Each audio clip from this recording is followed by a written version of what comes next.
നമസ്കാരം. News 99 Kerala one time ബുള്ളറ്റിലേക്ക് സ്വാഗതം. ഓരോ മുഹൂർത്തങ്ങൾക്കും അതിന്റേതായ സന്തോഷങ്ങളുണ്ട്. അതിൽ ചിലത് ഒരിക്കലും മറക്കാൻ പറ്റാത്തതും. Azad gold and diamonds, Thazhepalam, Tirur. തദ്ദേശ സ്ഥാപനങ്ങളിലേക്കുള്ള തെരഞ്ഞെടുപ്പിന്റെ മുന്നൊരുക്കത്തിന്റെ ഭാഗമായി വെൽഫെയർ പാർട്ടി തിരൂർ മുനിസിപ്പൽ പരിധിയിലെ കോട്ട യൂണിറ്റ് ബഹുജന കൺവെൻഷൻ സംഘടിപ്പിച്ചു.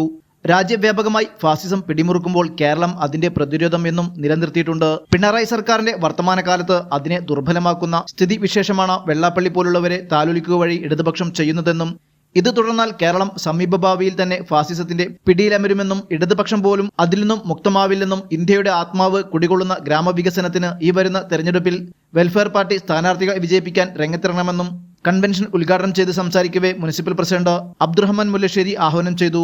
നമ്മുടെ രാജ്യം ക്രമസമാധാന പ്രശ്നത്തിൽ അതീവ ഗുരുതരമായ പ്രത്യാഘാതങ്ങൾ നേരിട്ടുകൊണ്ടിരിക്കുകയാണ്.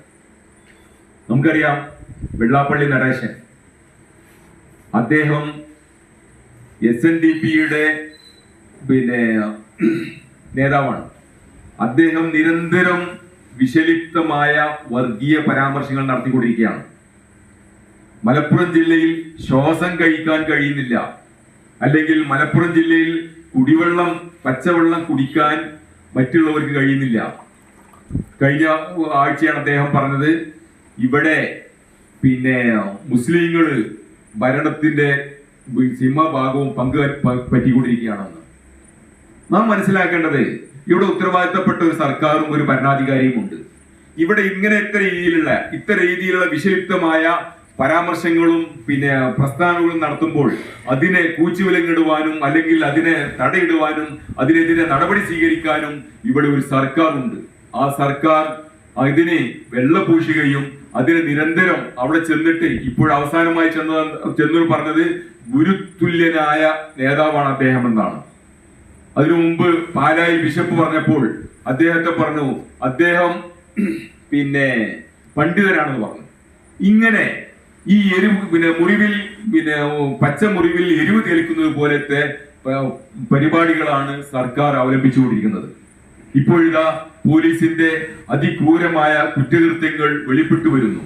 ആ വെളിപ്പെട്ടു വരുമ്പോൾ ആഭ്യന്തരം കൈയാളുന്ന മുഖ്യമന്ത്രി ഇതിനെതിരെ അല്ലെങ്കിൽ കുറ്റവാളികളായ പോലീസുകാരെ ശിക്ഷിക്കപ്പെടുമെന്നോ അല്ലെങ്കിൽ പോലീസ് നയം തിരുത്തപ്പെടുമെന്നോ അല്ലെങ്കിൽ പോലീസിന് പുതിയ ചട്ടങ്ങൾ ഭേദഗതി വരുത്തുമെന്നോ ഒന്നും പറയാതെ വായടക്കി അതിഭീകരമായ മൗനത്തിൽ ഒളിച്ചിരിക്കുകയാണ്.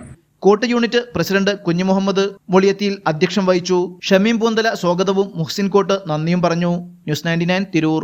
35 വർഷത്തെ വിശ്വസ്ത പാരമ്പര്യവുമായി എന്നും എപ്പോഴും കൂടെയുണ്ടെന്ന വിശ്വാസം. Basith wedding mall, Basith arcade, Poongottukulam, Tirur.